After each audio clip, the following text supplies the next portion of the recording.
সবাই কেমন আছো? আশা করি সবাই ভালো আছে। আজকে আমি বানাচ্ছি পটল ভেজে ভর্তা।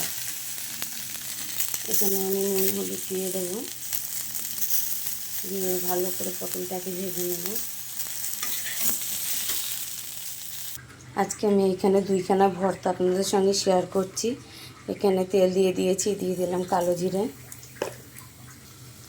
দিয়ে দেবো এখানে একটা পেঁয়াজ কেটে রেখেছিলাম, চারখানা কাঁচা লঙ্কা দিয়েছি, তিনটে বড় একটা ছোটো। তো এটাকে আমি এখানে ভেজে নেব। এখানে আমার পটল ভাজাটাও প্রায় কমপ্লিট হয়ে গেছে। এটাকেও ভর্তা বানাবো। এখানে আমি দিয়ে দেবো লবণ, দিয়ে দেবো সিদ্ধ আলুগুলো, ভালো করে আমি এখানে মাখিয়ে নেব। এখানে আমার আলুটা ভালো করে ম্যাশ করে নিয়েছি। ভর্তাটা আমার কমপ্লিট হয়ে গেছে।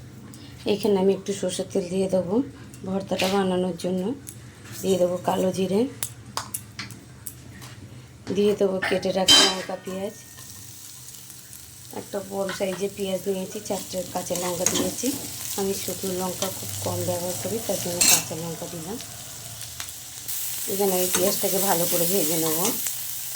এখানে আমার পটল ভাজাটা রেডি হয়ে গেছে ভর্তার মধ্যে বানানোর জন্য। ভালো করে ম্যাশ করে নেব। এখানে ভালো করে ম্যাশ করে নিয়েছি। ভর্তাটা আমার পুরো কমপ্লিট হয়ে গেছে। এইখানে আমার পটল ভর্তাটা কমপ্লিট। তো এইভাবে পটল রান্না করে খেতে অনেক তেল মশলা লাগে, এভাবে বানিয়ে খাবেন, খুবই সুন্দর লাগে, টেস্টি লাগে। জয়গুরু। এই বলে এখানে আজকে ভিডিও শেষ করলাম।